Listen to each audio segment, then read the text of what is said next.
person, or I tend to want to be a functional person. And when I'm able to look at things in the Torah that maybe at first you'd think have no bearing on you, and then you can apply them in a way that can put bearing in your life, I find it very exciting. Exodus 21:22. And when men fight, and they strike a pregnant woman, and her child goes forth, and there is no injury, surely he shall be fined. As much as the husband of the woman shall put on him, even he shall give through the judges. So again, what do we see? Judicial process. But if injury occurs, you shall give life for life, eye for eye, tooth for tooth, hand for hand, foot for foot, branding for branding, wound for wound, stripe for striping. Like I said, very simply, all that means is let the punishment fit the crime. You know, if two men had a fight over, regardless of what it was, and in the end all the man had was a couple of scrapes on his face and nobody was really hurt, we're not going to stone him to death. But like it says, if there's a woman there and she's pregnant and the child gets harmed and injured and dies, well, then it's life for life, death for death. So really what that's saying is simply let the punishment fit the crime.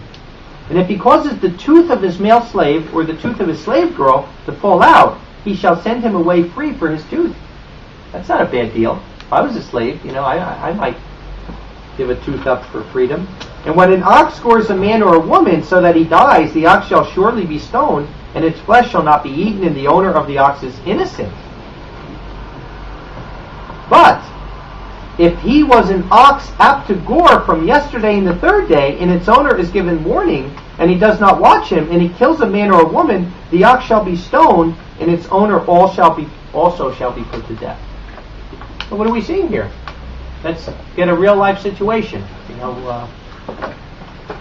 The dog over here, Cappuccino, goes out and bites somebody.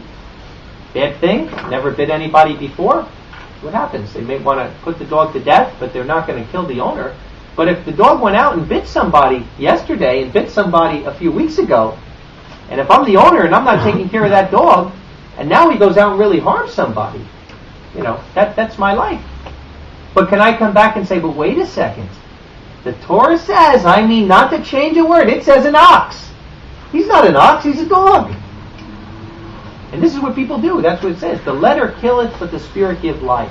The principle here isn't the particular animal that's doing it, but the principle is that you're responsible for the animals under your care. Doesn't matter if it's a pit bull or a bird or anything. That if your animal harms somebody, you are responsible, number one, to pay damage. And if it's happened more than once and you know it, then it could be your life, actually. Than even in the case of your life. So, pretty simple principle there. Let's go back here and look at another one. Exodus 21, we'll stay in the same chapter, verse 7. Exodus 21 and verse 7. And when a man sells his daughter for a slave girl, she shall not go out as the male slaves go out. If she is bad in the eyes of her master, who has chosen her for himself, he shall allow her redemption. He shall not have power to sell her to a strange people and is deceiving her. And if he chooses her for his son, he shall do to her as is the custom of daughters. If he takes another for himself, her flesh, her clothing, and her conjugal right shall not be diminished. And if he does not do these three for her, she shall go out for nothing without money. Now, boy, you read this to people in the West right away. What are people going to say? Wow, what kind of stuff is that? This is male chauvinist. How on earth? Selling your daughter? How dare he, right? Because they don't understand culture. In this day, this was actually a protective measure for the woman. Because in ancient times, a father wanted nothing more for his daughter to be taken care of and make sure that she can raise children, and have heirs to go on. So this is actually a protective measure. So that if she marries the wrong person, and the guy is jerky, and wants to get rid of her, that he just can't dump her off. That Yahweh put provisions in here. So, again, some people with a perverted Western mindset may look at this as bad, but it's actually there to protect the woman. Now, you look today. What do we have today? We have the same thing, don't we? Don't we have alimony? Don't we have child support? Don't we have the same kind of protective measures that if a man marries a woman and then just wants to dump her off, that he just can't do it? That there's responsibility that comes? And it's the same thing. You read this, that's all it is. It's just a protective measure under the Torah that a person cannot take a slave, and abuse them.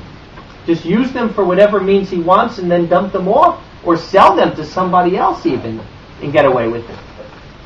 So Yahweh is using this, again, as a protective measure. And it's no different than modern alimony or child support. Same kind of thing. Let's go to the book of Deuteronomy. Look at 2 more. Deuteronomy 22.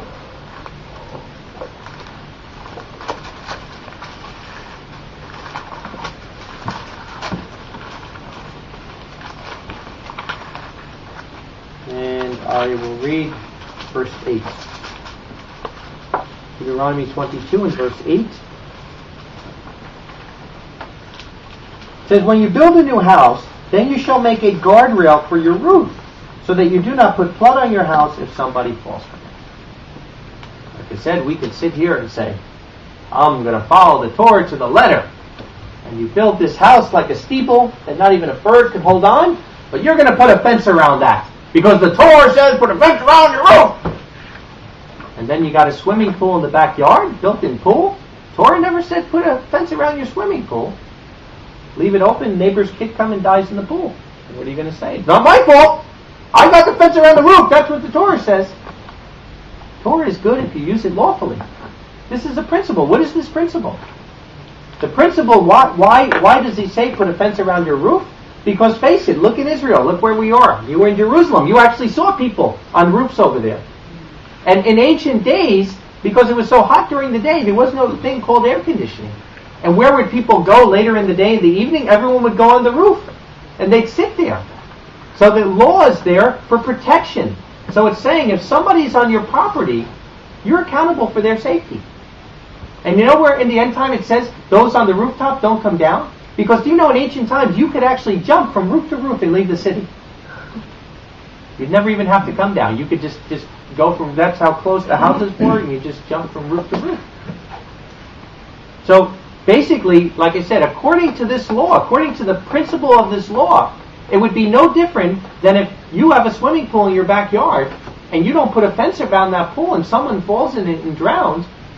According to this principle, you would be guilty. The same way, if you have a sidewalk in front of your house that's yours and it's all cracked and somebody falls and hurts their ankle, you're accountable. Because the principle of this has nothing to do with fences on roofs. It has to do with accountability of people on your property. Let me read it again. When you build a new house, then you shall make a guardrail for the roof so that you do not put blood on your house if someone falls. So that's the principle here is saying. When somebody is on your property, you're accountable for their safety. To a degree, of course. If somebody just jumps off your roof, then you'd have no bearing on that. But if there's something on your property that is dangerous, according to this law, you have accountability to fix it because you have to make sure that there's safety. Let's go to same chapter. Go back a couple of verses in verse 4. You shall not see your brother's ass or his ox fallen down in the highway and hide yourself from them. You shall surely help him lift them up. So now you're riding the services. You see brother fill in the name, broken down on the side of the road, steam coming out of his engine, and you wave to him and you say, oh, it's a good thing it's not an ox. Right? What's the principle? The principle doesn't matter if it's an ox, it doesn't matter if it's a car, it doesn't matter what it is. The point is, if somebody is broken down, if somebody